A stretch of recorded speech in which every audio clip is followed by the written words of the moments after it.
médias et les consultants, c'est le rendez-vous phare pour éclairer votre lecture de l'info. La tribune de l'actualité plus, du lundi au vendredi, de 9h15 à 10h45 sur Chérie FM Guinée. La tribune de l'actualité plus, de 9h15 à 10h45 sur Chérie FM Guinée.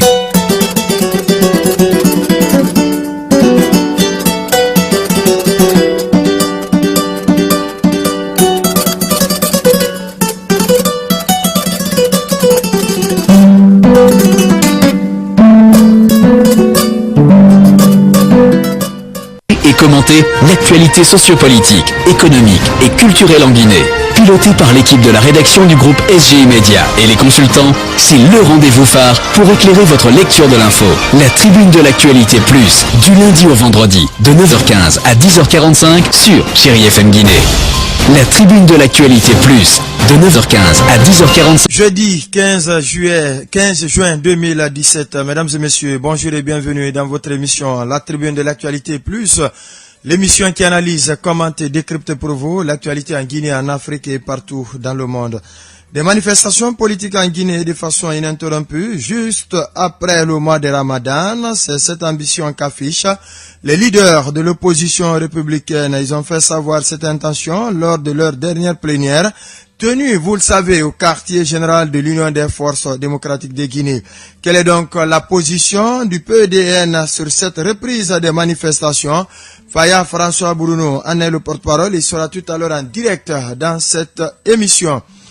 Et puis, comme annoncé hier, l'invité ce matin ici, dans ce studio et sur ce plateau, c'est bien Monsieur Soriso. Il est le vice-président du parti Guinée pour tous, GPT en abrégé, chargé de la communication et du marketing, un parti que dirige, vous le savez, le docteur Ibrahima Kassori Fofana, ministre d'État à la présidence, chargé des relations publiques-privées. Avec donc notre invité ce matin, on va parler justement de ce parti, de son projet de société, de la vision de son président pour notre pays. On va s'intéresser aussi à l'évolution de l'actualité sociopolitique avec cette annonce de la reprise des manifestations par l'opposition, la cherté de la vie, les remous dans les zones minières, puisque Ibrahima Kassori, vous le savez, sert de pont entre plusieurs sociétés minières aujourd'hui. Et notre pays, comment son parti, quel regard son parti porte de ces remous sociaux, notamment à Kamsar et Bokeh, pourquoi pas dans d'autres localités. Toutes ces questions vont être débattues avec l'invité ce matin ici dans ce studio sur ce plateau, Monsieur Sosori. Bonjour. Bonjour. Approchez-vous du micro, bonjour. Bonjour. Daouda Mohamed Kamara, bonjour. Bonjour Boubacar Kondé, bonjour à Monsieur So, bonjour à nos auditeurs et téléspectateurs. La mise en onde de côté radio est assurée par le seul baga de l'équipe, Abouakar Ami Bangoura, Monsieur Bangoura. Kandé Omar Kamara, la réalisation côté TV assurée par Alassane Diallo et toute son équipe, composée ce matin de Sekou Touré et Kadia Touré. Ici, micro-présentation Abouakar Kondé. Avant d'aller avec Faya François Bruno, Daouda Mohamed Kamara, ce sont ces invectives aujourd'hui qui prennent des proportions inquiétantes dans le pays. Toutes les valeurs sont en train d'être foulées aux pieds dans notre pays. Aujourd'hui, ça dépasse le caractère d'invective parce qu'on peut considérer comme invective des propos malveillants qui ne soient pas des injures. Mais aujourd'hui, on a critiqué ce comportement. Oui. D'abord, on a dit, on s'est insurgé contre les propos qui ont été tenus par le président de la République face aux étudiants. Entre-temps, on s'est encore attaqué à ces mots inscrits sur les pancartes du côté de Bruxelles contre le président de la République par nos compatriotes vivant dans ce pays. Oui. Mais aussi, on s'est insurgé contre ceux qui pensent que insulter là et rendre de l'autre côté, c'est normal, c'est légal, c'est un mode de gouvernance. Et aujourd'hui, puisqu'on a la crainte que nous avons toujours exprimée, c'est que cela ne soit pas institutionnalisé aujourd'hui dans notre pays. Mais je crois nous sommes bien dans cette dynamique d'institutionnaliser aujourd'hui les injures dans notre société, oui. Et que les injures ne soient plus pris comme mal dans notre société, parce que si ce sont aujourd'hui nos députés qui se livrent à des injures, à des vexatoires, à des insolences, à des atteintes à des dignités, à la vie privée même d'autres compatriotes ou d'autres concitoyens. Je crois que ça devient très compliqué aujourd'hui. Ce mot aujourd'hui, cette expression de mal éduqué, mal élevé, commence à ne plus être injure dans notre pays, parce que chacun est libre aujourd'hui de le dire comme il veut, de l'exprimer comme il veut.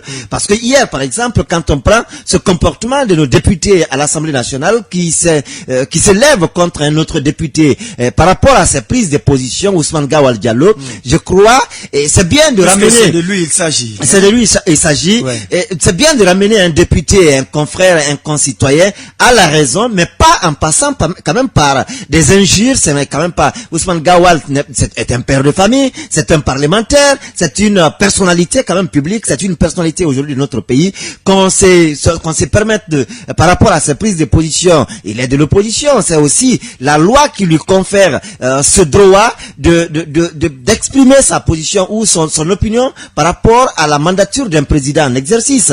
Ousmane Gawal a dit par exemple qu'ils vont demander la destitution du président de la République. Ça, je ne trouve pas. C'est pas un propos déplacé, ça. Ce n'est pas un propos déplacé et ce n'est même pas contraire à la loi. C'est aussi cette fonction de législateur qui lui donne ce droit d'exprimer sa position par rapport à cela. Le Parlement des présidents destitués. Le cas de la Sud-Coréenne. De la Sud-Coréenne. On a vu le Brésil. On voit aujourd'hui aux États-Unis ce qui se passe là avec les interpellations tout le temps du président de la République. Oui. Il faut bien qu'on accepte on veut la démocratie, mais on veut pas de comprendre ce dont on a voulu et dont on a aujourd'hui à notre position, dont on cherche à bâtir davantage pour nous permettre d'avancer, qu'on ne l'utilise pas encore contre nous-mêmes. Ousmane Gawal a exprimé sa position. Si on n'est pas contre, je crois tout élément ou toute proposition ou tout projet qui passe à l'Assemblée nationale, ça doit requérir, je vais dire, l'unanimité ou la voix de la majorité. Oui. Si vous n'êtes pas pour sa position, mais votez contre. Que de vous livrer aujourd'hui, de donner une mauvaise leçon aux enfants qui vous regardent à la télé, qui vous écoutent à la radio, parce que la radio parlementaire retransmet en direct tout ce qui se passe. Tout ce qui se passe à l'Assemblée nationale. Il faut bien aujourd'hui que nous nous ressaisissions et qu'on ne fasse pas de la politique ce phénomène qui salit notre vie et la vie de notre société. Utilisons la politique pour aller vers la conquête du pouvoir, vers l'éducation du citoyen, vers la stabilité, mais n'utilisons pas la politique pour nous lancer dans une destruction de notre société qui a bien ses valeurs dont il faut aujourd'hui préserver. J'ai été très sidéré hier de constater que ce sont des députés qui se permettent de tenir encore les mêmes propos que le chef de l'État, que d'autres compatriotes mal élevés, mal éduqués ou quoi, je ne sais. Ça devient de trop dans notre pays. Il faut bien que nos députés qui doivent nous donner le bon exemple se ressaisissent et qu'ils comprennent qu'ils ont une mission qui n'est pas celle de donner la mauvaise éducation à la nouvelle génération. Donner une très bonne éducation à la nouvelle génération, c'est pourquoi quand on entend aujourd'hui cette ancienne génération dire que la génération actuelle manque d'expérience, manque d'éducation, mais c'est parce que si cette génération, les aînés à eux, les a bien encadrés, aujourd'hui ce n'est pas ce qu'on est en train de voir avec... Un mauvais élève, c'est un mauvais encadreur, c'est un mauvais professeur, c'est un mauvais enseignant. Ouais. Donc, on va aller sur le terrain cette fois-ci pour prendre Faya François Bruno. Il est le porte-parole du PDN, Parti de l'Espoir pour le Développement National, le parti que dirige Elhadj Lansana Kouyaté, qui se trouve du côté de Paris, capitale française. Faya François Bruno, bonjour. Oui, bonjour, M. Condé. Merci d'avoir accepté notre invitation ce matin. Avant d'aller avec le vif du sujet, on parlait d'un autre sujet aujourd'hui qui prend une proportion inquiétante dans le pays. Ce sont des insultes de part et d'autre aujourd'hui de la classe politique, les gouvernants, les gouvernés. Quelle analyse vous faites de cette situation au sein de votre parti? Écoutez, on est très déçus de constater des écarts de langage, n'est-ce pas, et qui prennent vraiment une proportion inquiétante, comme vous le dites. Je crois que il y a nécessité pour l'État de s'impliquer davantage pour que le civisme soit beaucoup plus cultivé. Vous savez, la force de l'État, les citoyens sont censés se comporter comme si il n'y a pas d'autorité. Et c'est ce qu'on vit aujourd'hui.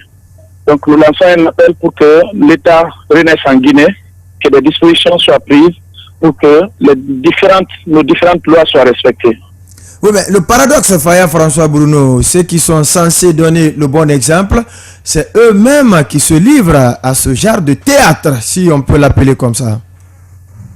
C'est ce que je dis. Tout dépend, c'est l'État. Ces personnes qu'ils font, qu'ils soient responsables ou pas, ce sont des individus. Nous devons nous battre pour qu'il y ait l'État, pour que nous soyons tous régis par des dispositions, n'est-ce pas, qui vont asseoir l'égalité, n'est-ce pas, de nous tous devant ces institutions qui vont être mises en place. Si l'État existe, il y aura une confiance entre l'État et les institutions, entre les citoyens et les institutions. Il y aura une confiance et un respect entre les citoyens et les responsables. Mais cela dépendra de quel type de responsables. Des responsables qui donneront des exemples. On est aujourd'hui chef d'État, n'est-ce pas? Tu faillis, que tu sois ministre ou pas, tu faillis, on te démet. Là, on saura qu'il y a une justice, il y a une responsabilité qui s'exprime dans le pays. Malheureusement, il n'y a pas de sanctions. C'est pourquoi il y a ces désordres par-ci par-là. Ces injures sont symptomatiques aujourd'hui de la vie de notre nation, de la vie de notre État. Donc l'inexistence de l'État provoque tout ça. D'accord, on va aller avec... Alors, l'inexistence de l'État provoque tout cela, même les manifestations aussi parfois. L'inexistence de l'État peut empirer la situation dans ce cas de figure. Alors, l'opposition républicaine, vous êtes de l'opposition, mais vos pairs annoncent la reprise des manifestations juste après le mois de Ramadan. Est-ce que le PDN souscrit-il à ce mot d'ordre? Le PDM ne souscrit pas pour l'instant à ce mot d'ordre, mais le PDM ne condamne pas aussi que des partis politiques manifestent pour réclamer certains éléments acceptables. Rappelez-vous que la constitution guinéenne prévoit que la manifestation soit organisée dans notre pays. Et ce que nous souhaitons, c'est qu'elle se tienne dans le pacifisme, qu'elle se tienne dans les règles de l'art. Et nous invitons l'État à assurer la sécurité des manifestants et à prendre les dispositions qui s'imposent pour que ces manifestations puissent se tenir dans la quiétude. Nous invitons aussi les organisateurs à prendre les dispositions pour que vraiment l'esprit pacifique puisse caractériser les différentes manifestations qui vont être organisées. Donc on n'est pas partie prenante, mais on ne condamne pas aussi l'organisation de cette manifestation. Ce que nous regrettons, c'est qu'il y a des arguments qui soient avancés, qui soient aujourd'hui totalement des arguments venus en retard. Rappelez-vous que le PDN avait rappelé ça depuis 2014-2015, qu'il n'était pas important d'aller accumuler des accords. On a signé un accord en 2013, on a fait un dialogue en 2014, on s'est entendu sur des conclusions. Le document est allé chez Alpha Condé, il a refusé, n'est-ce pas, de donner l'autorisation à ceux qui ont dirigé le dialogue. Pourtant, ce sont des gens que lui-même, il avait désignés. Il a refusé que cet accord soit signé. On est venu aux négociations en 2015. Nous avons dit à l'époque que le gouvernement nous piège en nous amenant toujours autour d'une table pour signer de nouveaux accords, alors que les accords anciens ne sont jamais appliqués. En 2016, c'est ce qu'on a rappelé. Évitons de signer un nouvel accord. Amenons le gouvernement autour d'une table, on s'assoit, on examine les différents accords qui ont été signés, on fait un inventaire entre ce qui est fait et ce qui n'est pas fait. On met le gouvernement en demeure de mettre en œuvre ce qui n'est pas fait, en nous indiquant clairement les modalités d'application des points non appliqués, des responsabilités à situer, ainsi de suite. Mais malheureusement, certains ont pensé que nous le disons parce qu'on n'avait pas la bonne foi. Aujourd'hui, ce sont ces arguments qui reviennent encore sur la scène. Nous pensons que ce qui le développe sont en retard par rapport au PDN. Sont en retard par rapport au PDN. C'est que la nouveauté, ou peut-être une nouveauté entre griffes, cette année, Ousmane Gawal l'a annoncé à une de leur assemblée générale, c'est que quand ces manifestations vont démarrer, il faut, on l'arrêtera que lorsque toutes les contraintes ou toutes les demandes seront satisfaites à part l'agriculteur en place aujourd'hui. Est-ce que vous pensez que c'est aussi une bonne manière? Écoutez, moi je commente l'avis de l'opposition de façon globale. Je ne commente pas les avis des individus que j'ignore. Comprenez une chose, que organiser une manifestation, c'est un droit admis pour les partis politiques. C'est un droit admis pour même la société civile, même vous les journalistes. En tout cas, c'est un droit admis pour le citoyen. Nous souhaitons que ça se passe dans les règles de l'art, même si les gens manifestent tous les jours. Nous avons vu même dans les grandes démocraties. En France, il y a eu des manifestations qui ont duré pendant 10 jours. Mais il n'y a jamais eu de dérapage. La police a joué son rôle, la gendarmerie a joué son rôle. Les manifestants, généralement d'ailleurs là-bas, c'est des syndicalistes, n'est-ce pas? Ils ont respecté les règles d'une manifestation pacifique, d'une manifestation républicaine. Nous invitons tout organisateur de manifestation à respecter ces principes républicains. Alors, est-ce qu'à votre avis, vu les précédentes manifestations, cet appel peut être entendu? Ça, je ne pourrais me prononcer là-dessus. Ce que nous souhaitons au niveau du PDM, nous sommes un parti républicain. Nous respectons les institutions. On a toujours parlé de manifestations pacifiques, mais on n'a jamais connu une manifestation pacifique dans ce pays. Là, je mettrai cette irresponsabilité au crédit de l'État. Oui, parce que si quelqu'un c'est l'État, c'est l'État. Mais bien sûr. Mais l'État, c'est vous, c'est moi, c'est tout le monde aussi. Attention, l'État, c'est pas vous ou moi, c'est la République, n'est-ce pas? La nation qui nous réunit ensemble. L'État, ce sont ces institutions qui régissent notre vie au quotidien. Ouais. Donc, l'État, aujourd'hui, c'est le président de la République, le gouvernement qu'il a en place et les institutions qu'il a mis en place pour consolider sa gouvernance, pour exprimer sa gestion du pays. Donc, je peux sortir manifester, je suis citoyen, je suis libre de manifester. L'État me dit, voici la superficie sur laquelle je suis autorisé à manifester, voici comment je dois manifester, je ne dois pas être avec un caillou. On me trouve avec un caillou, mais que je subisse les rigueurs de la loi. Mais à partir du moment où on rentre dans la complaisance, dans la gouvernance, finalement, on n'aura plus d'instruments pour punir, on n'aura même plus d'instruments pour identifier ceux qui commettent des crimes.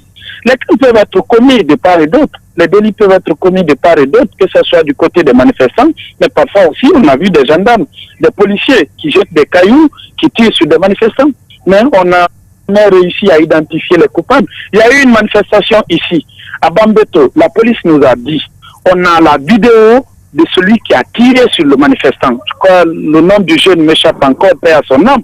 La police nous l'a dit, mais jusqu'aujourd'hui, on ne nous a pas montré cette personne-là. Pourtant, ils nous ont dit qu'ils ont la vidéo. Il n'y a pas de procès. Comment voulez-vous qu'on puisse mieux analyser les manifestations si déjà dans le passé, la justice n'est pas exprimée? Faya François Bruno, porte-parole du PDN, puisque vous êtes occupé, merci à vous d'être passé dans cette émission. Certainement, on va approfondir ce débat ici, dans ce studio, sur ce plateau, une prochaine fois. C'est moi qui vous remercie. Allez, bonne journée. La tribune de l'actualité plus, de 9h15 à 10h45 sur Chéri FM Guinée.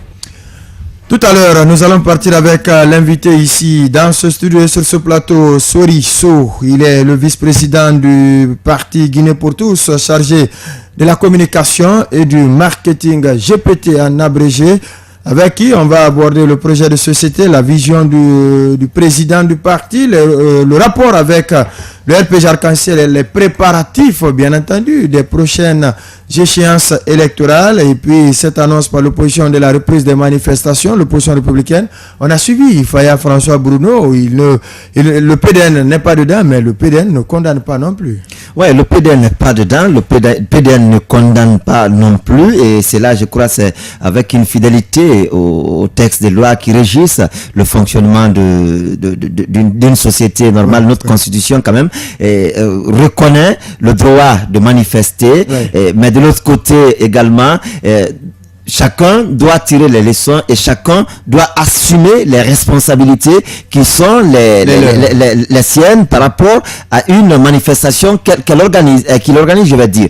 Et lorsque vous manifestez, par exemple, parce que qu'est-ce qu'on constate dans une manifestation dans notre pays, ça se passe dans un cycle trilogique, il faut le dire ainsi, parce que il y a des organisateurs qui sont là, il y a les services de sécurité qui sont censés sécuriser les manifestations, mais de l'autre côté, en Guinée, on assiste à un troisième groupe dont on appelle les contre-manifestants. Oui. Ceux qui ne sont pas pour la manifestation, mais qui ne laissent pas aussi les autres jouir de leurs droits.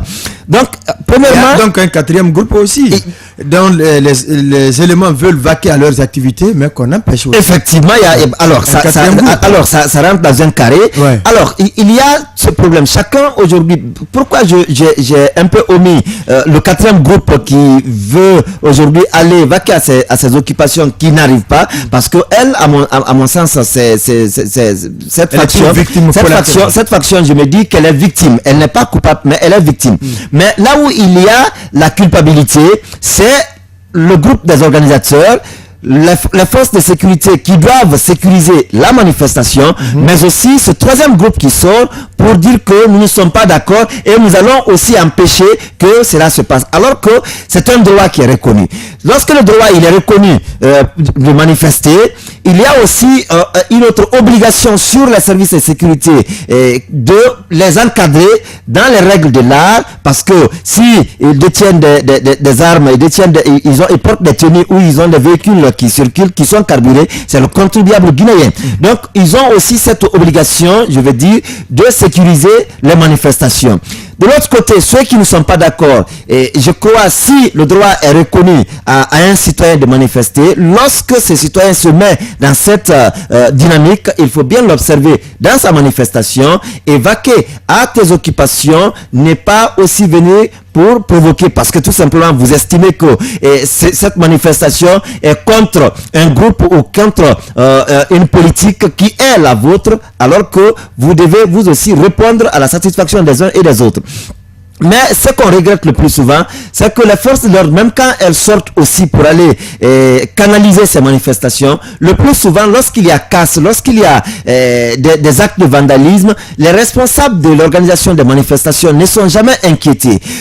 On n'a jamais vu que ce soit un Cellou Dalein Diallo, un Sidya Touré à l'époque, un Kassory Fofana à l'époque dans l'opposition, un Faya Milimono qui soit interpellé par exemple par rapport à des cas qui sont enregistrés lors de manifestations. Mais ce sont le plus souvent... À ce niveau, leur stratégie, ce sont des petits partis, comme eux-mêmes l'appellent, qui sont signataires de l'organisation de ces manifestations. Mais lorsqu'il y a débordement, lorsqu'il y a des gaffes qui sont enregistrées, ce sont les organisateurs ce sont les organisateurs, même si c'est un parti dans un classeur qui signe cette autorisation, il faut bien que ce parti soit rappelé à l'ordre et que cette leçon soit donnée à ceux qui s'estiment être grands partis.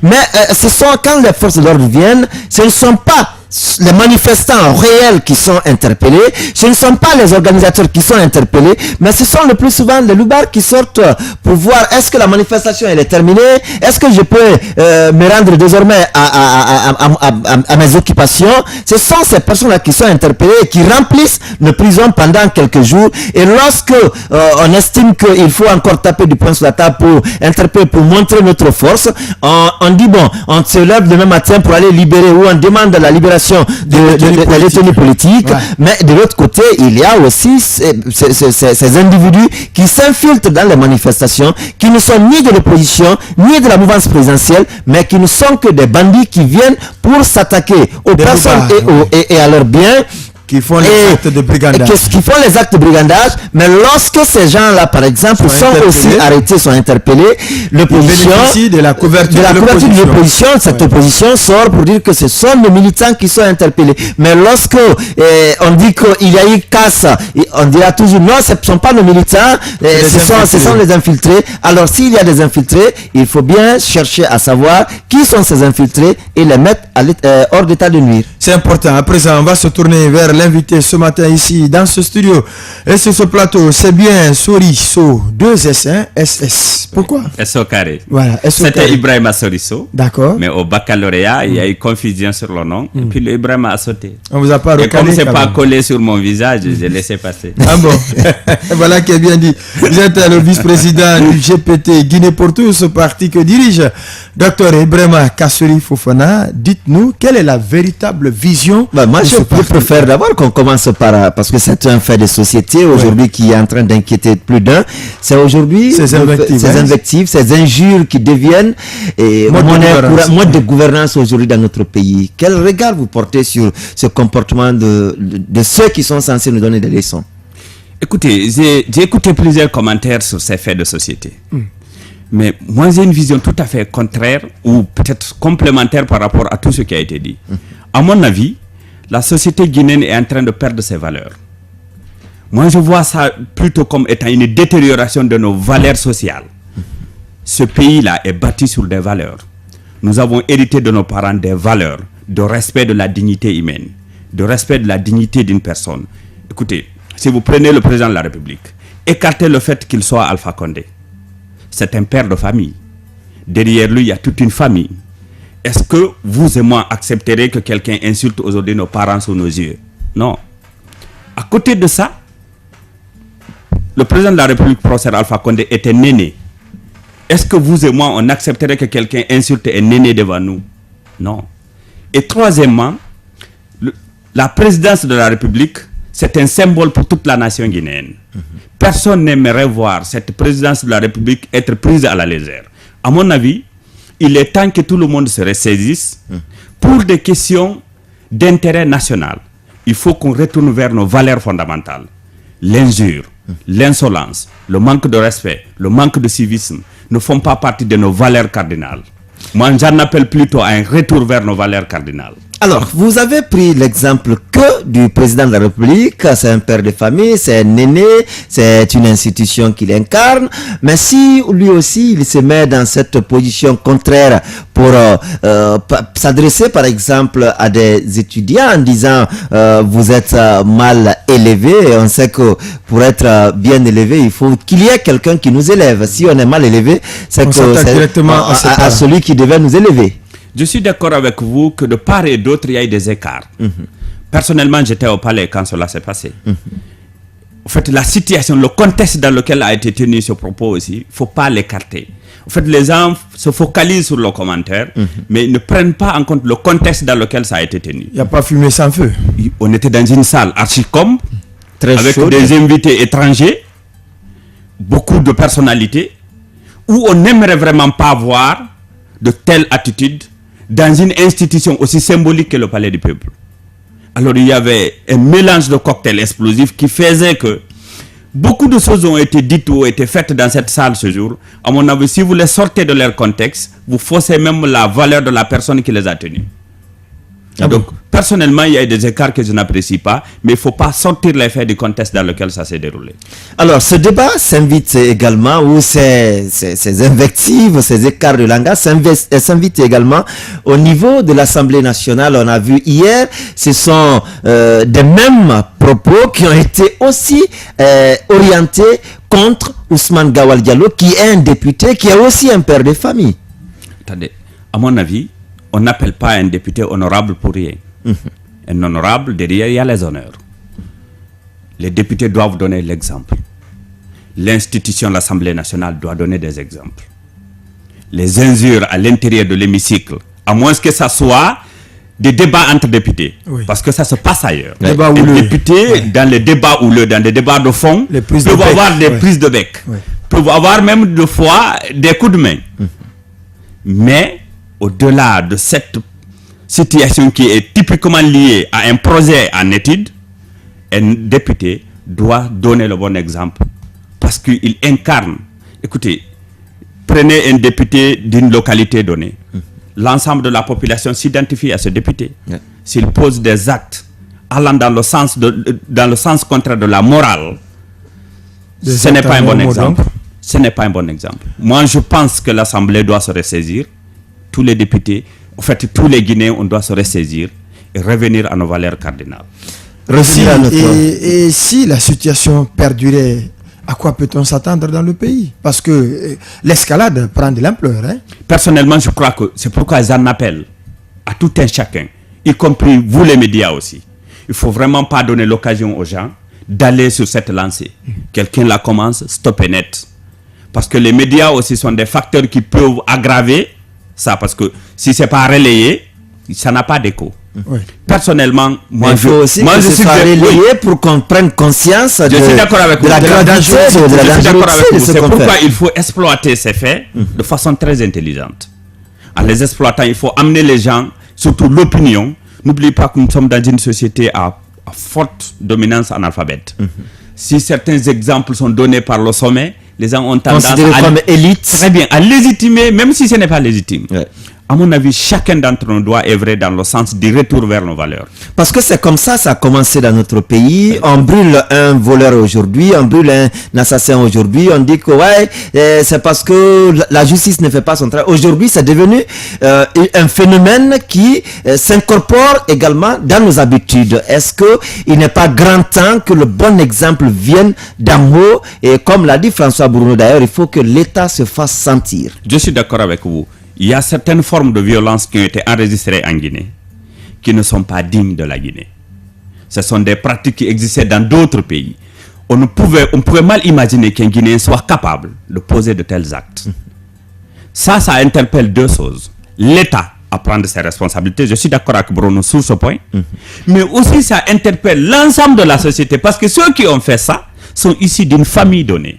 D'un quartier, d'un secteur, d'une famille donnée, en fait, ils ont une culture. Ouais. Pourquoi vous et moi, on ne peut pas faire de tels actes? Parce qu'on a une éducation qui fait qu'on ne peut pas le faire. Ceux qui l'ont fait, ils l'ont fait parce qu'il y a eu des ratés dans l'éducation. À mon avis, l'État doit assumer sa responsabilité de correction et de sanction, mais les parents doivent assurer leur rôle d'éducation. Un enfant qui n'est pas bien éduqué devient un problème, un souci pour la société. Un rebelle même. Oui. À présent, oui, quelle est la vision du Dr Ibrahima Kassori Fofana? Est-ce que d'abord, le parti existe, GPT, parce que depuis très longtemps, on n'en parle plus. Est-ce que le GPT existe aujourd'hui? Je vais vous dire une chose. Le GPT ne s'est jamais aussi bien porté qu'actuellement. Ah bon? Je vous le confirme. Dans le silence. Cependant, non, j'en viens. Le GPT avait opté pour une stratégie de non-communication, mais qui consistait à travailler en profondeur. Écoutez, un parti, ce n'est pas le passage dans les médias. Un parti, je suis d'accord. Mais un parti, ce n'est pas seulement la structure, c'est-à-dire le bureau exécutif et ses démembrements immédiats. Non. Un parti, c'est surtout les comités de base. Un parti, c'est les structures proches des citoyens sur le terrain qui comptent. Le GPT, au sortir des différentes élections, a tiré les leçons qui consistait à savoir que si on ne s'implantait pas solidement dans les quartiers, à travers nos comités de base, nos sections, nos fédérations, nous n'aurons pas l'électorat qu'on souhaite obtenir. Aujourd'hui, je peux vous dire que si vous prenez par exemple, uniquement pour la ville de Conakry, je vous garantis, vous ne sortirez pas un quartier où le GPT n'a pas une section opérationnelle. Mais est-ce que vos militants, certes, vous dites que le GPT se porte très très bien, mais est-ce que vos militants à ces jours ne se confondent pas à ceux du RPG Arc-en-Ciel, parce que votre président aujourd'hui, il est dans la dynamique quand même du RPG Arc-en-Ciel qui est au pouvoir. Très bien. Il est de notre responsabilité, nous, partis alliés, de sensibiliser nos militants sur deux choses. Premièrement, nous sommes un parti qui existe et qui a son autonomie par rapport à son alliance. Donc nos militants... Vous avez refusé de vous fusionner? Naturellement. Le GPT existe. Le GPT n'est pas un parti fusionné dans le RPG Arc-en-Ciel. Le GPT, c'est un parti en alliance avec le RPG Arc-en-Ciel. C'est très différent.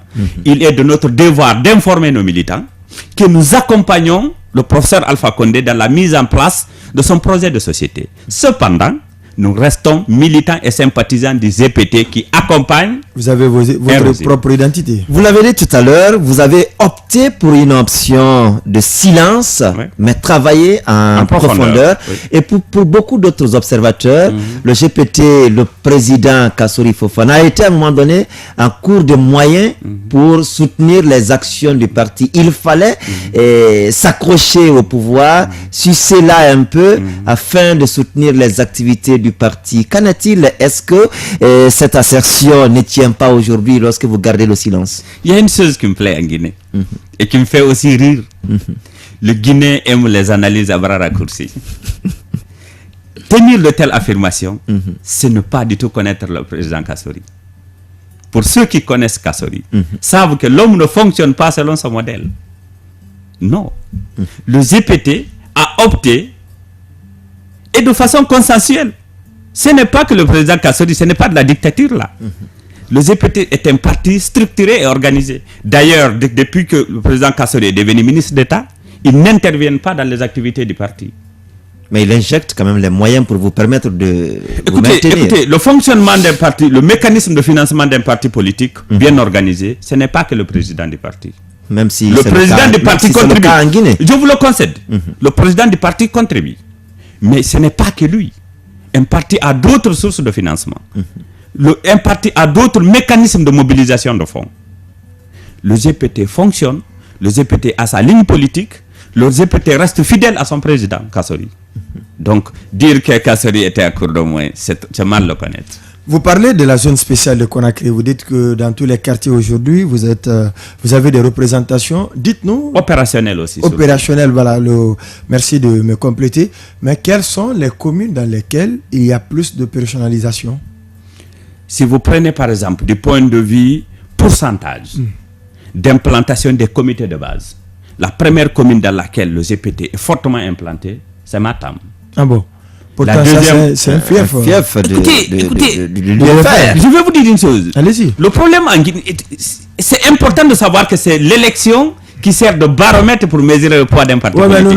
Attendez. Le jour qu'on ira à des élections où le GPT ira sur ses propres bannières, les autres partis sur leurs propres bannières, vous aurez les arguments nécessaires pour mesurer le poids d'un parti politique sur une localité donnée par rapport à un autre parti politique. Tant que cela n'y est pas, c'est des spéculations. Non, nous nous adossons sur les dernières élections. Je suis d'accord avec vous que Matam est toujours considéré comme fief de l'IFR. Je ne commente pas la position de l'IFR sur le terrain, mais je sais qu'aujourd'hui, le GPT est très bien implanté à Matam. D'accord. Aujourd'hui, après Matam. Matoto. Oui. Après Saratoma. Alors, ça c'est un fief de votre allié. Naturellement. Vous n'avez pas hésité d'aller cueillir là où l'allié est. Le problème n'est pas là. Il est où? Le problème, notre alliance ne veut pas dire qu'on doit céder nos militants au profit de l'alliance. Notre alliance suppose qu'on mobilise l'ensemble de nos militants pour aller vers la cause commune qu'on a identifiée. C'est extrêmement différent. Alors, puisque vous le dites ainsi, Aboubakar Koné, si vous me permettez, quels sont aujourd'hui les points de convergence d'idées politiques ou de courants politiques du GPT et du RPG Arc-en-Ciel pour que vous soyez ensemble et pas ensemble? Très bien. Je vais vous dire. Le GPT a une vision républicaine. Donc la vision républicaine, je n'en ai pas. Non, je n'ai pas dit ça. Attendez, je n'ai pas dit ça. La vision républicaine du GPT lui impose quoi? Dans une république, il y a des périodes ouvertes pour les élections, pendant lesquelles tous les partis politiques ont le devoir ou le droit de compétir de façon saine, en respectant les règles de la République. Oui. Mais une fois que l'élection est terminée, quelqu'un est élu comme président de la République pour un mandat déterminé, le GPT considère qu'il appartient à l'ensemble des forces vives de la nation, au lieu de servir de force de blocage à l'exécution du projet de société de celui qui est élu, mais plutôt d'être une force d'accompagnement, une force de conseil, afin de maximiser. C'est une nouvelle vision. Afin de maximiser, l'essence du régime, de produire des résultats pour l'ensemble des citoyens. Non, c'est la nouvelle vision. Non, c'est la nouvelle vision. Ça a toujours été la vision du GPT. Non, attendez, j'en viens.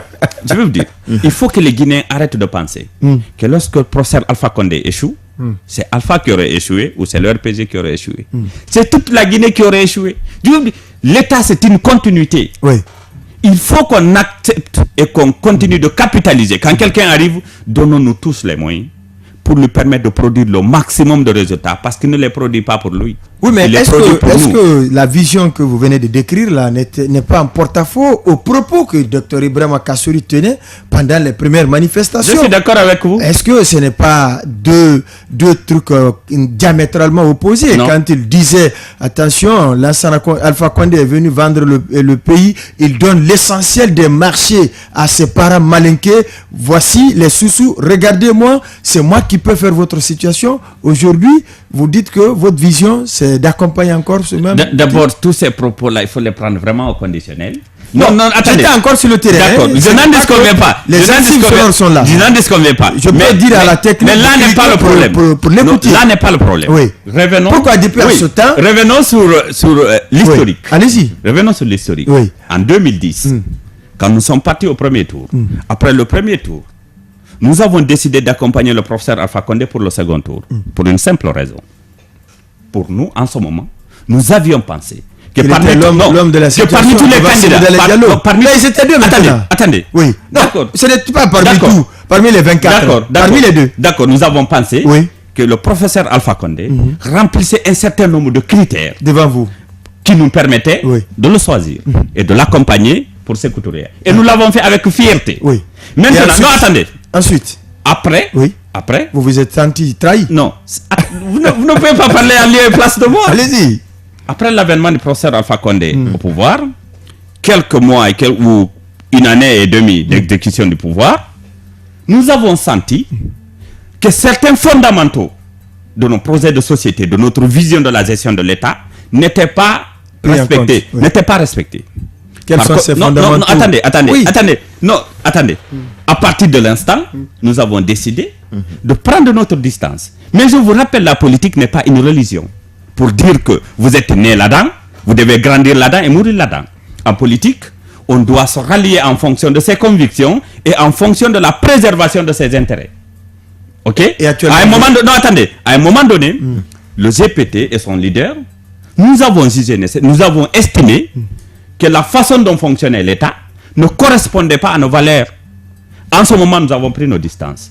Et je vous dis aussi avec tous que les quand nous avons naturellement, quand on est en situation, quand on est allié, les propos sont des propos d'alliés. Quand on n'est pas allié, les propos ne peuvent pas être des propos d'alliés. Je suis désolé. Alors, maintenant, nous avons constaté des progrès dans la façon de faire, dans les actes que posait le président de la République, dans les réformes courageuses qu'il prenait. Nous avons estimé que dans un tel contexte, on est en train de retourner vers les fondamentaux de la République. Par conséquent, nous avons notre place. Et en plus de tout ça, vos intérêts sont aussi préservés. Ce n'est pas une question d'intérêt. Non, c'est vous qui l'avez dit. En politique, en plus des alliances, il y a la préservation des intérêts. Est-ce que vous savez, en plus de tout ce que vous pensez comme fondamentaux de l'État, est-ce que les intérêts du GPT sont préservés? Je vais vous rassurer sur une chose. Allez-y. En 2010, nous avons été alliés du RPG. Pour la conquête du pouvoir. Non, attendez, en 2015, c'est vous qui l'avez annoncé. Laissez-moi finir. Les intérêts peuvent ne pas être souvent pécuniaires ou des intérêts ou liés à des postes. Attendez, ce que nous appelons nos intérêts, ça peut être la préservation ou l'exécution de notre projet de société au profit de la Guinée. Non, est-ce que vos intérêts sont préservés à date? Nous pensons aujourd'hui que certaines réformes qui sont engagées par le président de la République vont en droite ligne avec ce que nous visons, ce que nous voulons de la Guinée. Par conséquent, qui rentrent dans le champ d'intérêt du GPT. D'accord. Alors, pendant ce temps, il y a, certes, on peut considérer que ce sont des propos des adversaires politiques, mais plus d'un Guinéen aujourd'hui estime que la gouvernance Alpha Condé est l'une des piètres gouvernances. Le panier de la ménagère qui devient de plus en plus cher, on promet la construction par-ci, ça ne se réalise pas, on pose des premières pierres dont on ne voit jamais de murs sortir de terre, ainsi de suite. Il y a plein de projets aujourd'hui dont on reproche au président de la République la non-exécution. Est-ce que vous aussi, c'est votre regard ou c'est une appréciation positive que vous faites de la gouvernance Alpha Condé aujourd'hui? Je vais vous mettre à l'aise. Naturellement, de façon personnelle, je suis quelqu'un qui refuse la démagogie. Parce que nous sommes Guinéens là. Attendez, on se parle, on se connaît. Ça se passe quand même. Nous le vivons. Tout le monde connaît tout le monde. Attendez. Nous sommes Guinéens entre nous là. Il faut qu'on apprenne à se parler de façon concrète. Je suis d'accord avec vous. Quand je vous dis que la gouvernance du professeur Alpha Condé est totalement rose, je vous aurais menti. Mais dire aussi que toute la gouvernance du professeur Alpha Condé, on n'a rien fait, c'est nul, c'est zéro. Ouais, c'est parce qu'on c'est minime par rapport aux attentes, par rapport aux promesses. Attendez, c'est du négationnisme. Il ne faut pas nier les faits. Je suis d'accord avec vous, parce que nous le vivons, que toutes nos attentes n'ont pas été satisfaites. Mais il serait de mauvaise foi de ne pas reconnaître aussi qu'il y a quelques acquis. Je vais vous dire, parmi les acquis qu'on peut citer simplement, il y a la création des différentes institutions de la République. Une République a besoin d'institutions. Vous pouvez me dire que les institutions qui fonctionnent il faut faire la différence entre deux choses. L'existence d'une institution et son fonctionnement. Le plus souvent, son fonctionnement, c'est deux facteurs qui peuvent l'expliquer.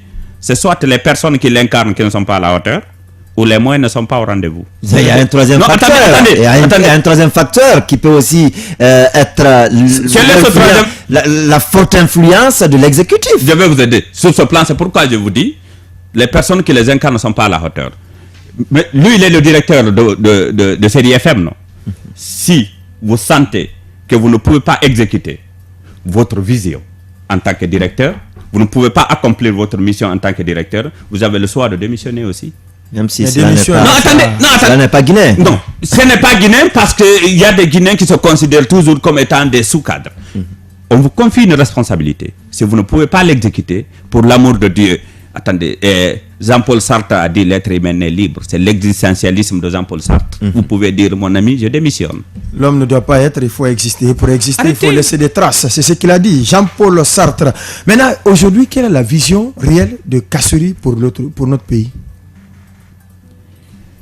Si vous prenez l'homme, si vous prenez son projet de société, je vais vous dire, parmi tous les leaders qui prétendent aujourd'hui gouverner la Guinée, y compris Alpha Condé ou bien Alpha, non, lui le gouverne déjà. Je dis ceux qui prétendent le gouverner.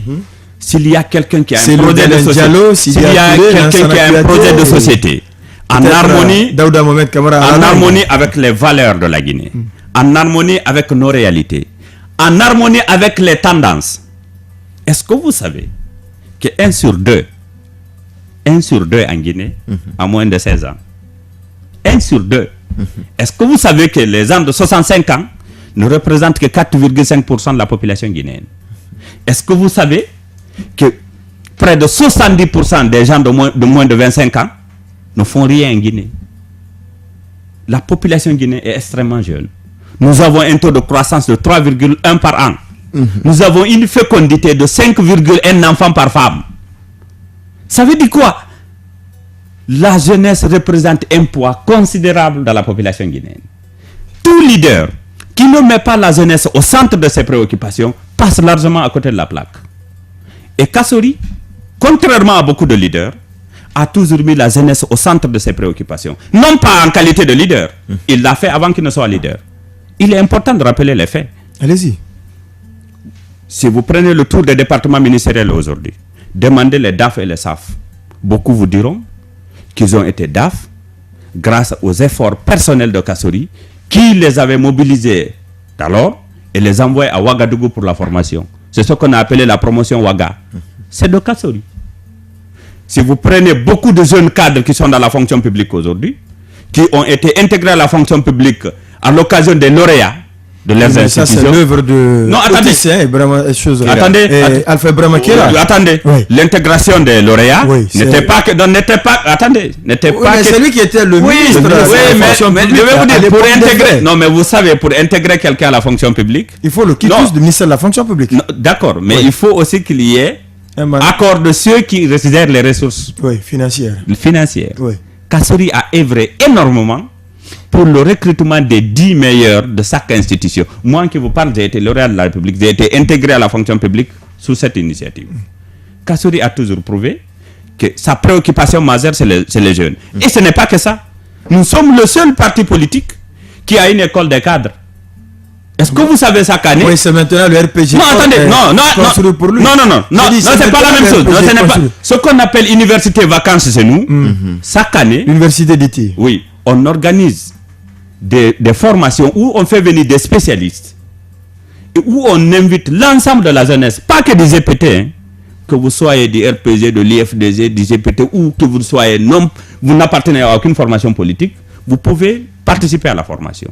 L'année dernière, nous avons formé près de 500 jeunes à Kindia sur l'entrepreneuriat. Comment les jeunes peuvent se prendre en charge. Parce que n'oubliez pas, le problème de l'emploi, ce n'est pas qu'un problème guinéen. C'est un problème mondial. La seule façon de faire face aujourd'hui, c'est d'amener les jeunes vers l'entrepreneuriat. L'autoprise en charge. Et le GPT est le seul parti qui fait des efforts dans ce sens. Et ça nous coûte énormément d'argent, je vous dis. L'université vacances... Vous payez combien? D'abord, moi, je contribue en qualité de formateur. D'accord. Ça, c'est beaucoup. Oui. En renonçant à mes primes et en renonçant à l'ensemble de mes... L'année dernière, j'ai fait 2 semaines à Kindia, où je contribuais à la fois physiquement, intellectuellement, mais aussi financièrement. D'accord. Mais vous n'avez toujours pas dit... Je n'ai pas fini. lorsqu'il s'est s'agit de remplacer le président Kassori à l'Assemblée nationale, il y avait beaucoup de membres du bureau exécutif qui sont très âgés, qui ont investi plus d'efforts que le jeune Habib. Mais le président Kassori nous a dit, nous voulons, si je dois être remplacé à l'Assemblée nationale, je vous donne 2 critères. Le plus jeune est bien qualifié. On s'est retrouvé en bureau exécutif, on a évalué. Habib était le plus jeune et qui répondait aux qualifications. C'est ce qui lui a permis d'aller à l'Assemblée à l'âge de 27 ans. Donnez-moi une formation politique qui en a fait pareil. Bon, puisqu'il n'y a pas à comparer à ces niveaux, mais concrètement aujourd'hui, parce que quand on parle de GPT, vous concentrez plus vos efforts sur Conakry, sur la Basse-Guinée, alors que la Guinée, tout à l'heure, vous n'avez donné que l'exemple de Conakry, la zone spéciale de Conakry, alors que la Guinée va jusqu'à Djeké, en passant par Vasseredou, en allant jusqu'à Wendekenema, Gekedou et autres, jusqu'à Nzo et autres. Personnellement, sur entrée de mission, ça ne fait pas un mois. Vous avez fait et le Fouta et la Haute-Guinée. Et je te parle seul, il y avait des missions sur l'ensemble du territoire national. Je peux vous dire une chose, que le GPT est fortement implanté sur l'ensemble du territoire national. Et d'ailleurs, vous allez voir, l'école des cadres de cette année ne se tiendra pas même pas en Basse-Guinée. C'est où? Ça sera dans une région naturelle. Donc non, je vais garder l'effet surprise. D'accord. Et quels sont vos rapports aujourd'hui avec le RPG Arc-en-Ciel? Parce que quand vous dites que le GPT est fortement implanté du côté de Matoto, en Haute-Guinée également, naturellement en politique, il y a l'ego, il y a aussi la jalousie. Est-ce que ça ne peut pas faire douter la qualité de vos rapports avec ce parti? Pas du tout. Pas du tout. Il faut qu'en Guinée, qu'on sorte du schéma qui consiste à dire que cette partie est une sauvegarde d'une formation politique. Le territoire national doit être ouvert et égal à toutes les formations politiques. Mais la susceptibilité... Non, attendez. À chaque formation politique, vous êtes très susceptible en fonction de ses arguments et de sa capacité de mobilisation, d'être mieux implanté à A ou à B. Mais il n'y a pas de sauvegarder à une formation politique. Ça, je vous le dis et je suis catégorique dessus. C'est pourquoi, si vous me demandez, nous, quel est le fief du GPT, je vous dirais que le GPT n'a pas de fief. Le fief du GPT, c'est l'étendue du territoire national. Mais qu'il soit en Guinée ou ailleurs, même en Europe, même en France, dans les grandes démocraties, il y a quand même des fiefs qui sont reconnus. Le problème n'est pas ça. Ailleurs, partis politiques. En Occident, le fief, c'est des critères objectifs qu'on utilise pour le qualifier. Chez nous, le plus souvent, les critères qu'on utilise, ce ne sont pas des critères qui vont en droite ligne avec les valeurs de la République. Je vous disais tout de suite que Kassori a des valeurs. Comme vous m'amenez sur le terrain, je vais vous le dire. Il est sous non? Vous le savez. De Moria. Très bien. Le député qu'il a envoyé à l'Assemblée nationale est quoi? Ouais, mais il n'est pas... Non,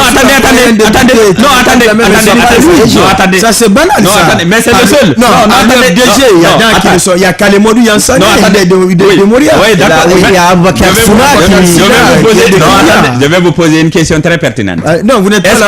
Est-ce que vous ne posez pas les questions? Est-ce que vous avez fait le pourcentage? Le pourcentage de députés en fonction de l'origine du leader dans les différentes formations politiques. Vous l'avez fait? Nous avons eu un seul. Un seul. Député. Micro. Nous avions eu un seul. L'idéal aurait été, si on fonctionnait sur le schéma guinéen, que tout le monde utilise, le schéma ethnique, de prendre un sous et de l'envoyer en lieu et place de Kassori. Mais nous avons des critères objectifs qui repose sur les valeurs de la République. On s'en fout ni de l'ethnie, ni de la région, ni du tous les partis politiques, tous les groupes parlementaires. C'est facile de le dire. Non, c'est facile de le dire. C'est facile. Déjà en envoyé, l'UFR en envoyé. C'est facile de le dire. Le RPG Arc-en-Ciel également. C'est facile de le dire. Si vous voulez savoir si ces partis politiques partagent les mêmes valeurs que nous, c'est simple. Calculer le pourcentage ethnique de chacun. Vous l'avez fait? Non, on ne le fera pas, nous. Parce que ça nous intéresse pas. Non, parce que je vous ai dit que nous reposons sur des valeurs républicaine. Oui, mais vous êtes en train de les compter. Et puis je vais vous dire une chose. Allez-y. Vous savez, la meilleure façon de savoir si un leader est vraiment un leader national en Guinée, allez-y vous asseoir dans la salle d'attente de son bureau. Écoutez les langues qui se parlent. vous comprendrez si c'est un leader. Non, attendez. Oui, attendez. Non, ça, il faut ne pas reconnaître les tares de la société, c'est ne pas les corriger. Oui. Il faut reconnaître les tares de la société afin de les corriger. Oui. Je vous invite, le bureau de Kassori est au Petit Palais ici. Allez-y vous asseoir. Vous n'entendrez que 2 dialectes. Lesquels? 2 langues, français, anglais. Ah bon? Je vous ai dit, non? Je vous lance le défi. Alors, cette politique ou cette ambition...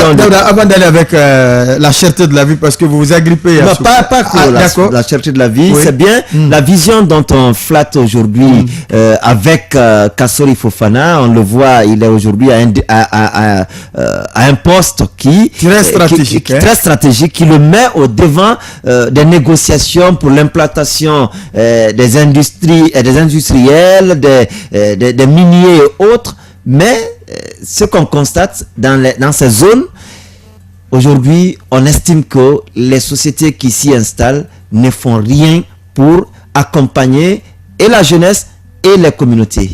D'abord, pertinente question. Mais il faut dissocier 2 choses d'abord. Le ministre Kassori mobilise les investisseurs nationaux et internationaux à investir en Guinée, notamment les investisseurs privés. Vous comprenez? Il mobilise le financement privé en destination de la Guinée. Une fois que le financement est obtenu, le projet est identifié, la responsabilité du ministre Kassori, c'est d'orienter le projet vers le département ministériel sectoriel. Une fois que l'orientation est faite, ces attributions s'arrêtent là. C'est le département sectoriel qui passe les contrats avec les entreprises et qui suit la mise en œuvre. Ça, il faut que ça soit clair. C'est bien clair. Très bien. Mais maintenant, par rapport au problème que vous évoquez dans les sociétés minières, je vais vous dire une chose. Ça ramène un problème plus grand que ça. Moi, j'aurais souhaité que les Guinéens reposent la question autrement. En se demandant, est-ce que l'exploitation minière, dans sa forme actuelle, peut-elle favoriser le développement d'un pays ou non? Les localités d'abord. Non. Cette localité fait partie du pays. Oui, ça fait partie du pays. Maintenant, mais pour qu'on rêve à 1 kilomètre, il faut d'abord faire 1 mètre. Si on s'était posé cette question, on aurait fait recours d'abord à l'expérience des autres pays. Il est prouvé et documenté que l'exploitation minière, lorsqu'elle se focalise simplement sur l'extraction du brut et son exportation, elle produit très difficilement les indicateurs de développement dont on attend. Ça crée plutôt ce qu'on appelle une dépendance de l'État de l'exportation du brut, une dépendance des populations locales, des petites redevances qu'on obtient, et ça défavorise les autres activités, les autres secteurs économiques dans la localité. Tout le monde abandonne tout ce qu'on fait, on devient ouvrier minier. Au même moment, le niveau de vie, c'est-à-dire le coût de la vie, prend l'ascenseur. Parce que simplement, on a abandonné les autres activités qui généraient des revenus. Tout le monde s'est accru au secteur du petit salaire.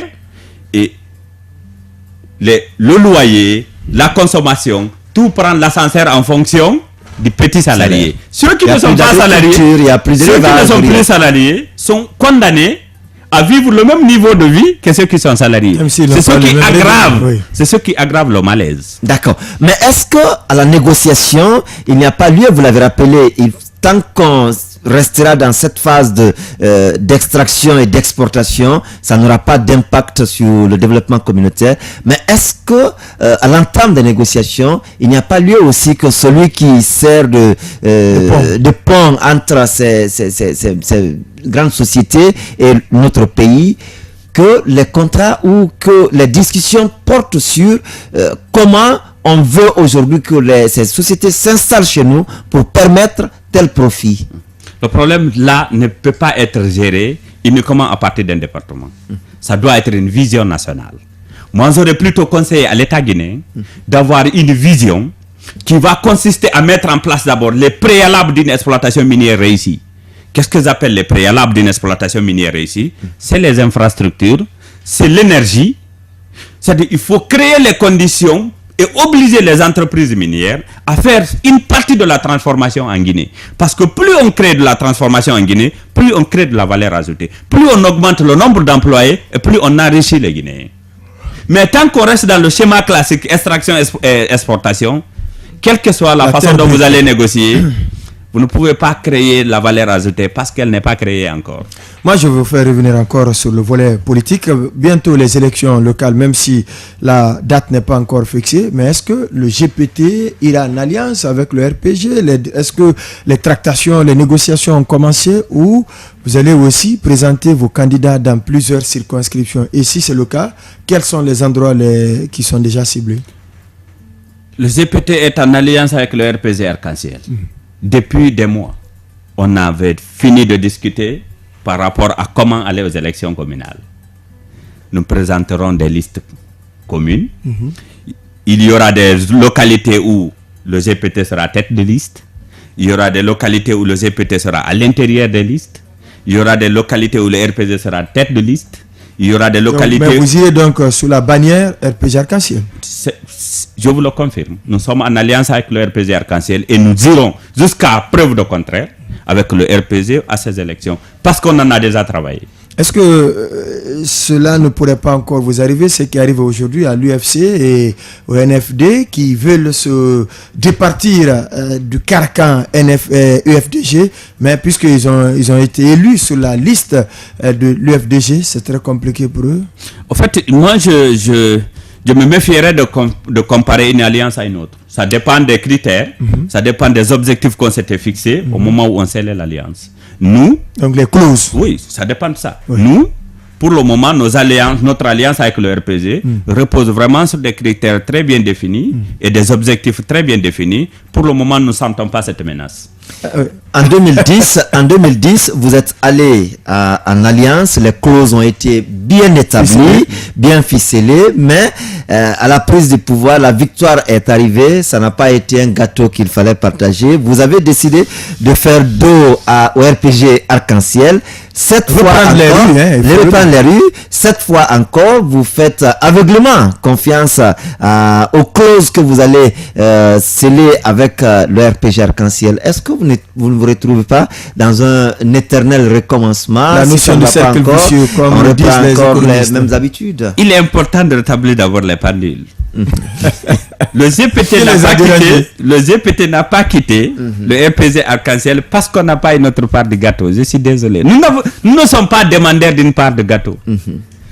Vous vous rappelez, attendez, vous vous rappelez en 2015, c'est nous qui avons conduit la campagne électorale. Le directeur de campagne, c'était Kassori Fofana. Avec beaucoup de difficultés. Je vais vous dire, quand vous réunissez beaucoup de monde, vous aurez toujours des difficultés. C'est inhérent. Voilà. Ok? Parce qu'il y avait beaucoup de velléités par rapport à ce poste. Mais après la victoire, citez-moi le nombre de ministres GPT. Il y a eu beaucoup de directeurs quand même qui sont... Donnez-moi un. Non, donnez-moi un qui est des GPT. Non, donnez-moi un nom. Vous en connaissez? Donnez-moi le nom. Alors, à 9, on vous dira. Donnez-moi le nom. Si vous me le dites ici, je vais vous le dire s'il est du GPT. Alors, je vous le confirme. Allez-y. Je vous le confirme que le GPT ne travaille pas avec le RPG pour une question de gâteau. Je suis désolé. Nous ne sommes pas demandeurs d'une part de gâteau qui n'existe pas. Nous ne sommes pas demandeurs. C'est clair et c'est net. D'accord. Oui, mais en attendant, jusqu'en 2020, GPT, c'est vrai, vous existez officiellement, mais lors des compétitions électorales, vous n'existez pas, vous partez sous la bannière de RPG Arc-en-Ciel. À mon avis, c'est un commentaire très actif. Pour le moment, pour les élections communales en perspective, le GPT n'ira pas sous ses propres couleurs, dans les conditions normales actuelles. C'est un aveu de faiblesse. Mais ce n'est pas que ça. Mais ça fait partie. Écoute, dans une coalition, dans une alliance, si on décide de mutualiser nos forces, c'est parce qu'on pense qu'en les mutualisant, on devient plus fort. On ira loin. Non, attends, on devient plus fort. Cependant, une alliance, c'est par rapport à une élection. Nous sommes en alliance avec le RPG Arc-en-Ciel pour les élections communales en perspective. Mais je ne vous ai pas dit. Les législatives arrivées en 2000... Oui, mais je ne vous ai pas dit que nous sommes déjà en alliance pour les législatives. Je suis désolé, je ne l'ai pas dit. Parce que ce n'est pas arrivé. Qui sait si pendant les législatives on ira sur nos propres couleurs ou si on ira en alliance avec le RPG. Ça, c'est le temps qui nous le dira. Mais pour le moment, nous sommes en alliance par rapport au communal. Point final. Et beaucoup disent d'ailleurs qu'il fait partie des dauphins du président Alpha Condé. Est-ce que c'est ce qui se murmure aussi? Je ne le savais pas. Je ne le savais pas. Ah bon? Non. Pourtant, en politique, on ne fait rien pour rien. Je ne le savais pas. Et si c'est le cas? Mais la seule chose que je sais, oui, tout défunt déclaré est un défunt à guillotiner. Ah bon? L'histoire l'a démontré. Alors, l'autre question qui se pose, c'est bien autour de cette polémique qu'on entretient, même si pour certains ça n'a aucun sens, mais pour d'autres, il faut déjà clarifier la position pour que chacun sache sur quel pied danser. C'est bien cette rumeur de 3e mandat. Et quelle est la position? Parce qu'on n'a jamais entendu le GPT parler de cela. Est-ce que vous seriez pour un parachèvement des projets engagés par Alpha Condé, dit-on, pour lui accorder un 3e mandat? Je vous dis chapeau. Parce que, du début à la fin de cette histoire, il n'y a aucun élément matériel. Au fait, on est en train de spéculer sur des rumeurs, mais vous ne pouvez pas enlever ce droit aux Guinéens, quand ils mangent son lafidi sous le cocotier, de penser que la terre va tourner à sens inverse. Est-ce que le professeur Alpha Condé vous a dit, de façon écrite, orale ou vidéo, qu'il compte modifier la Constitution? Est-ce que quelqu'un peut me sortir un élément de ce genre? Non. Ces propos ne sont pas loin de toute façon. Attendez. On sait lire entre les lignes, monsieur. Je n'en disconviens pas. Continuez de lire entre les lignes. Nous, on lira les lignes. D'accord. Ok? Le jour qu'il dira publiquement, il veut modifier la Constitution pour un 3e mandat, ce jour, appelez-moi, je vous laisserai mon contact. Je vous donnerai à la fois ma position personnelle par rapport à ça et la position officielle du parti par rapport à ça. Alors, pour l'instant, je considère ça comme étant une façon de passer le temps sous le cocotier. Ça n'a pas de sens. Alors, monsieur So, Alpha Condé le disent, qu'ils ne le disent pas. Est-ce que le GPT, avec aujourd'hui le docteur Ibrahima Kassori Fofana, monsieur So, est-ce que vous pensez qu'il faut un 3e mandat pour qu'un président qui est au terme de son 2e mandat parachève, comme on le dirait, les projets qu'il engage? Écoutez, une république, c'est des lois. Une république, c'est des valeurs. Une république, c'est des fondamentaux. Le GPT est pour le respect des fondamentaux de la République. C'est clair et c'est limpide. Ah bon? Oui. Donc ça sous-entend que vous n'êtes pas pour une révision constitutionnelle. Mais est-ce qu'il y a une révision constitutionnelle? La loi, en tout cas... Non, attendez. Est-ce qu'il y a une révision constitutionnelle en Guinée? Est-ce qu'il y en a? Oui. Il n'y en a pas. La loi prévoit. Le mode de révision. Oui, mais est-ce que dans le contexte actuel, est-ce que la Guinée, la dynamique, elle n'est pas encore objective? Est-ce que dans le contexte actuel, est-ce que la Guinée est en train de réviser sa constitution? Je vous dis non. Est-ce que le président de la République veut faire modifier la constitution? Je vous dis non. Vous êtes en train de spéculer, comme tout bon Guinéen, sur la spéculation. Je suis désolé, je n'ai pas de commentaire à donner. L'invité ici, dans ce studio et sur ce plateau, mesdames et messieurs, vous qui nous regardez ou qui nous écoutez, c'est bien Soriso. Il est le vice-président du GPT, chargé de la communication et du marketing. Le GPT, c'est bien le parti Guinée pour tous, le parti que dirige le docteur Ibrahima Kassori Fofana. Le dernier point avant d'aller avec les auditeurs et téléspectateurs. Oui, c'est bien aujourd'hui, peut-être qu'on peut concentrer au niveau des zones minières, mais les remous sociaux, revendications pour l'électricité, pour l'eau, et cela accompagné de fortes violences, mort d'hommes, dégâts matériels. Comment vous observez tout cela aujourd'hui dans notre pays? Écoutez, il faut reconnaître qu'actuellement, nous traversons une phase difficile, les uns et les autres. Mais ce n'est pas que la Guinée aussi, une phase d'austérité économique. Quand il y a austérité économique, le nombre de mécontents augmente toujours. Aujourd'hui, le niveau de vie des Guinéens n'est pas ce qu'on espère. Et ça augmente le nombre de frustrés. Mais à côté de ça, il y a le fait que je vous ai dit, on est en train de perdre certaines valeurs fondamentales au sein de la République. Et le 3e élément par rapport à tout ce que vous citez là, c'est que l'État, de fois, n'assume pas l'ensemble de ses responsabilités. Qu'est-ce que j'appelle l'ensemble de ses responsabilités? La sécurité est un rôle régalien de l'État. Il doit, au cas où les familles ne sont pas capables de créer les conditions nécessaires, initiales, pour qu'il y ait moins de problèmes, c'est à l'État de rétablir l'ordre. Alors, aujourd'hui, c'est à l'État de rétablir de l'ordre, mais c'est pas qu'en violentant, pas qu'en emprisonnant, mais c'est aussi quelque part répondre aux réclamations de la société.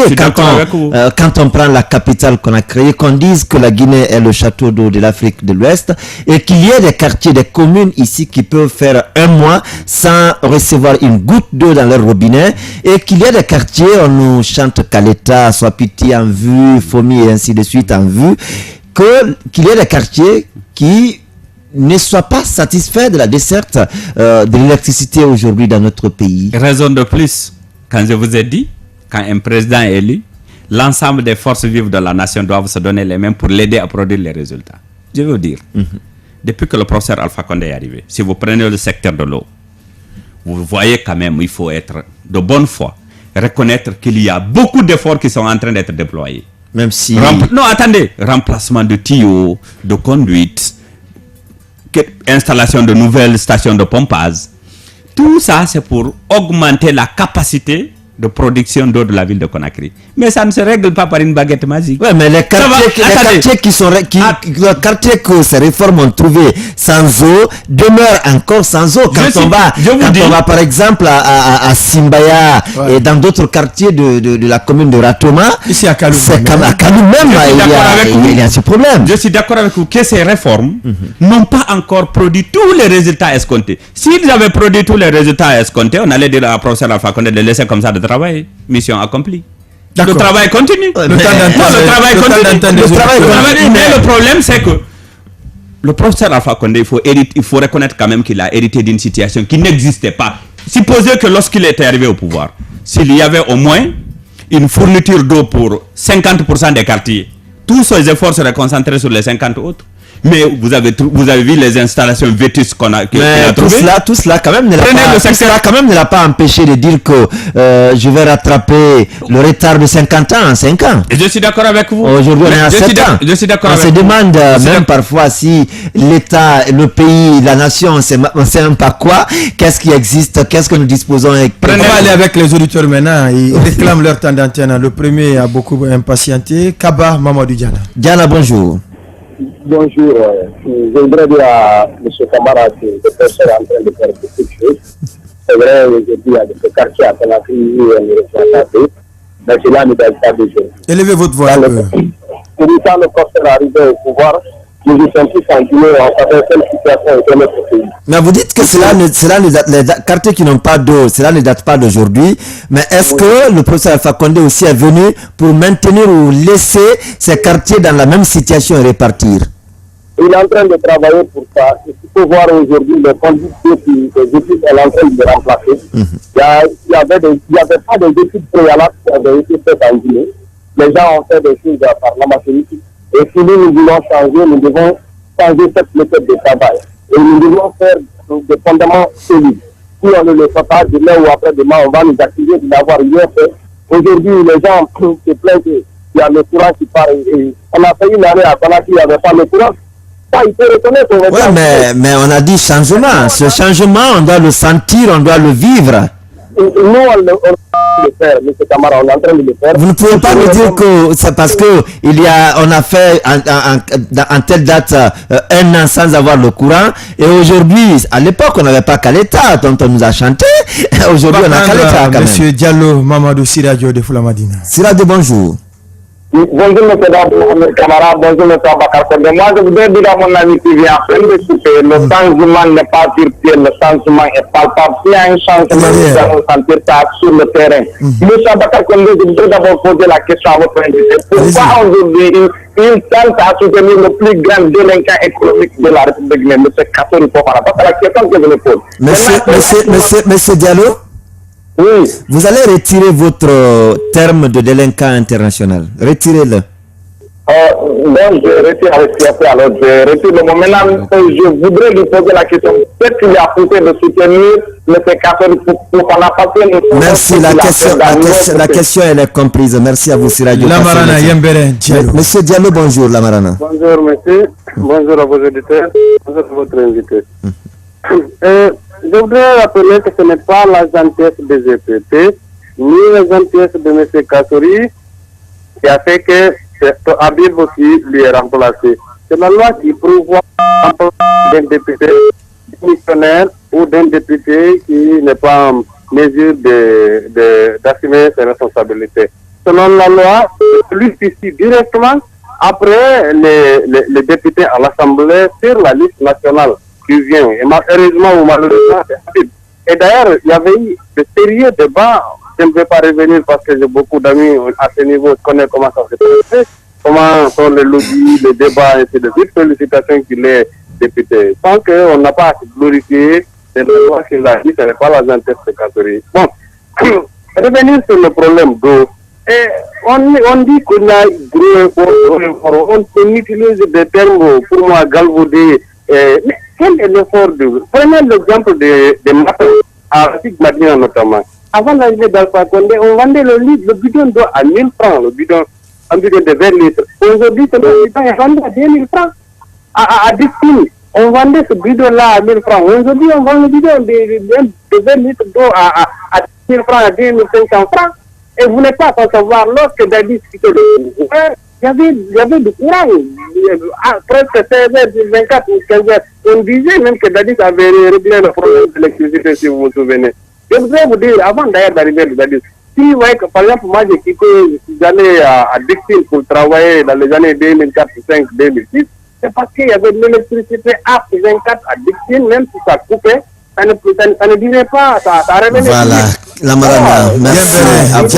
Merci pour ces précisions. Merci à vous d'être passé aussi dans cette émission Rappel les stands. 666 99 99 30 666 99 99 31. Appelez-nous, poser soit des questions à notre invité ou apportez vous aussi votre analyse, votre commentaire. Monsieur Diana Kaba qui revient. Diana qui a été interrompu. Je disais que moi, il ne faut pas accepter que M. Sila M. Kassori, pour la donne de l'État économique. Il a retiré. Il a déjà présenté ses excuses.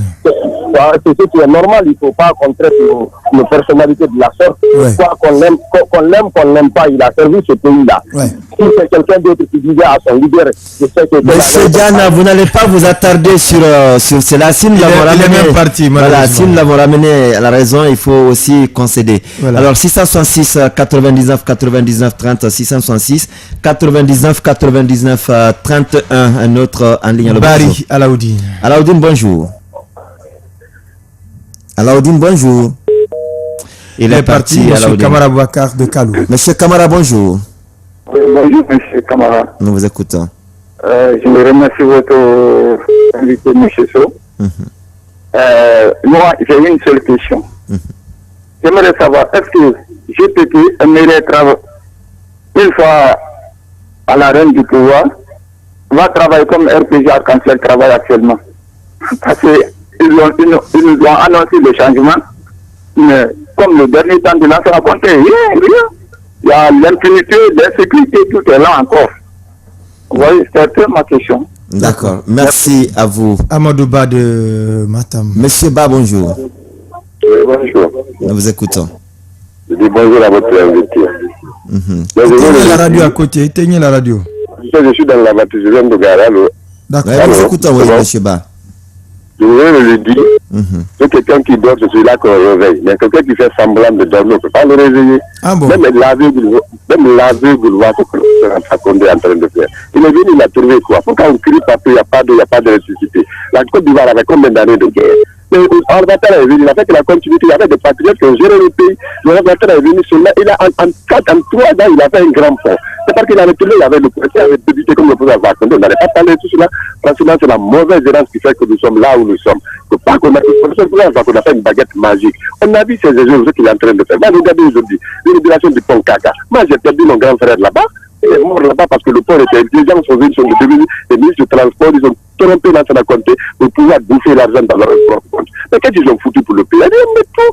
Donc, ce que le président Vakonde fait, nous le voyons, ce n'est pas l'individu qui nous intéresse, ce qu'il fait pour la population, pour le peuple de Guinée. Voilà. Merci. Vous lui posez une question à votre invité. Rapidement. Vous lui demandez à l'an 2020, est-ce que leur leader doit se présenter à la présidentielle 2020? D'accord. Monsieur Kobole Fodi. Monsieur Kobole, bonjour. Bonjour, oui. Nous vous écoutons. Vous allez bien? Ça va, nous vous écoutons. Ok. Merci à votre invité. Je voulais le demander, quel bilan peut-il faire du Premier ministre, celui-là? Ensuite, que pense-t-il de la justice populaire qui gagne de plus en plus notre pays-là? Ouais, il est revenu sur ça à l'entame de l'émission, mais aussi la question a été posée en dernière fois. Vous n'avez pas suivi. Amadouri de Dubreka. Amadouri, bonjour. Comment allez-vous? Vous allez bien? Nous vous écoutons. Je remercie votre invité. Je remercie la qualité de débat que vous, les journalistes, sont en train d'animer, et lui-même, il est à la hauteur de ce débat. En toute sincérité, je ne suis pas le militant des EPT, mais il est capable de défendre son parti et de son idée. Je parle quelque chose pour Kassory. Parmi les députés qui sont à l'Assemblée nationale, Kassory est le seul cadre guinéen qui a représenté une jeune plus jeune parmi tous les jeunes de la République, ou parmi tous ceux qui sont représentés à l'Assemblée nationale. Pour ces actes-là, je vraiment remercie Kassory. Et je le remercie lui-même. Je l'invite de continuer son combat. D'accord. C'est tout ce que j'ai à dire et je le souhaite une excellente chance. Voilà, on va revenir sur les questions d'abord. Oui, la première question. Pourquoi soutenez-vous Kassory Fofana? Écoutez, je le soutiens pour un certain nombre de raisons. Premièrement, le leader incarne des valeurs. Je vous ai dit au départ, il incarne des valeurs républicaines. Si Radio n'a pas commencé avec nous l'émission. Il fait partie des rares leaders qui n'a aucune considération ethnique, aucune considération régionaliste, aucune considération religieuse. Les critères sur lesquels il fonctionne, c'est la compétence, c'est la capacité à produire les résultats, c'est l'intégrité et c'est la priorité accordée à nous les jeunes. Je crois qu'il est temps que nous les jeunes, que nous ouvrions les yeux, que nous fassions la différence entre ceux qui nous utilisent. Parce que beaucoup nous utilisent. Et quand il s'agit de servir, on va dire vous êtes inexpérimenté, vous êtes ceci, vous êtes cela. Et ceux qui nous font confiance nous aident d'abord à acquérir la compétence lorsqu'on n'en a pas. Et c'est ce que nous faisons à travers l'école des cadres que nous organisons. Et surtout à les faire confiance en les mettant dans des postes de responsabilité. Il y a quelqu'un qui m'a dit que Habib est arrivé à député parce qu'il était deuxième sur la liste. Mais la question qu'il ne s'est pas posée, comment il a été deuxième sur la liste? C'est ce qu'il fallait poser. Parce qu'il n'est pas tombé deuxième sur la liste. On a eu des partis politiques où des gens ont claqué la porte parce qu'ils ne sont pas positionnés sur la liste. Nous, si on l'a positionné sur la liste, c'est parce qu'on obéit à ces critères que je vous ai dit. Kassory, c'est un homme qui aime la compétence et la jeunesse. Kassory au pouvoir, le GPT au pouvoir. Travaillerez-vous comme le RPG aujourd'hui? Kassory au pouvoir, on travaillera en fonction de notre projet de société qui existe. Et pour répondre à ça, je l'invite à visiter le site internet du parti www.guinée-gpt.net. Nous avons notre projet de société largement décliné. D'accord. En 2020, serez-vous candidat? C'est trop loin pour moi de répondre à la question pour deux raisons. Premièrement, la candidature d'un leader d'un parti politique se décide en congrès. C'est le congrès du parti qui se réunit et qui décide. Ouais, mais non, attendez. Ouais, non, attendez. Le candidat, oui, mais le parti. Attendez. Je casse pas Kassory. Non, je n'ai pas fini. Allez-y. Le congrès d'un parti politique se réunit sur deux questions. Est-ce que le parti va candidater? Première question. Si oui, qui va porter les couleurs du parti? Voilà les deux questions. Pour le moment, nous sommes très loin et il n'y a pas eu congrès pour le décider. Comment voudrez-vous que je le dise? D'accord. Est-ce que vous pouvez aujourd'hui placer un bilan au compte de Mamadi Youla, le Premier ministre guinéen? Vous êtes guinéen qui observe aussi la vie politique et sociale. Quand vous dites bilan de Mamadi Youla, ça revient encore à bilan partiel du professeur Alpha Condé. À mon avis, tous les deux ont fait des efforts. Même si tous les résultats escomptés n'ont pas été au rendez-vous. Mais ils ont fait des efforts. Revenons par exemple au cas de l'électricité dont certains sont en train d'évoquer. Vous savez, pour offrir de l'électricité à un pays, on a le choix entre deux options. Il y a ce qu'on appelle le court terme ou le long terme. Le court terme serait le thermique. Vous payez les installations, le lendemain vous offrez du courant. D'abord, ce n'est pas écologiquement soutenable, et puis c'est économiquement pas bien, et puis ce n'est pas durable. Ou vous optez sur les solutions de longue durée qui sont écologiquement supportables et qui prennent de la durée et qui sont pérennes. Le choix d'opter pour l'hydroélectricité en Guinée a été une option stratégique qu'il faut saluer. Certes, les résultats ne seront pas au rendez-vous dès le lendemain parce que la réalisation des infrastructures hydrauliques demande du temps et demande de gros financements. Mais une fois opérationnalisé, vous êtes à l'abri.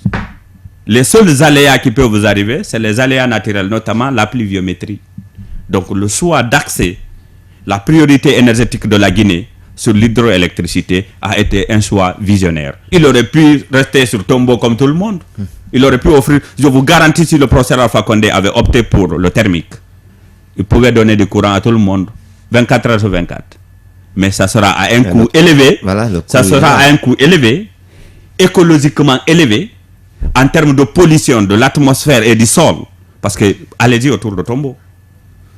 Tous ces facteurs font que le choix porté sur l'hydroélectricité a été un choix qu'ils auraient fait à sa place. Justice populaire, même si vous en avez parlé, un mot déçu. La justice populaire est à condamner sous toutes ses formes. Je vous ai dit les raisons. Ouais. Il y a échec à deux niveaux. Il y a échec au niveau de l'éducation familiale. Parce que l'éducation familiale, n'oubliez pas, l'État c'est à l'image d'une famille. La famille doit assurer sa part de responsabilité. Lorsqu'elle ne l'assure pas, il appartient à l'État, qui a pour rôle légalien aussi, la sécurité, de rétablir la sécurité. Le mot de la fin. Si j'ai un mot de la fin à passer aux Guinéens, c'est simplement les dire. Surtout nous les jeunes. Nous représentons, je dis bien, plus de 60% de la population guinéenne. Partout où on nous dit on n'a pas la compétence requise pour exercer des postes de responsabilité. Je vous dis que l'exemple le plus palpant a été donné par la France. Aujourd'hui, la France est dirigée par un président extrêmement jeune. 39 ans. En Guinée, à 39 ans, il y a un parcours. Hein. Oui, à 39 ans, on nous considère comme jeunes même pour être ministre. Je vais vous dire, il appartient à la jeunesse de se lever, de se mobiliser et de faire l'effort. Mais un tigre ne proclame pas sa tigritude. Le tigre bondit sur sa proie et la dévore. Il appartient à la jeunesse guinéenne de s'assumer et de faire le tri parmi tous les leaders qui nous considèrent comme prioritaires, qui est prêt à nous accompagner, à nous aider à acquérir la compétence qui nous manque. On parle d'expérience. Comment voudrez-vous avoir l'expérience si vous n'êtes pas mis à la tâche? C'est impossible. Il faut accompagner la jeunesse guinéenne en termes de formation, comme nous le faisons à travers notre université vacances.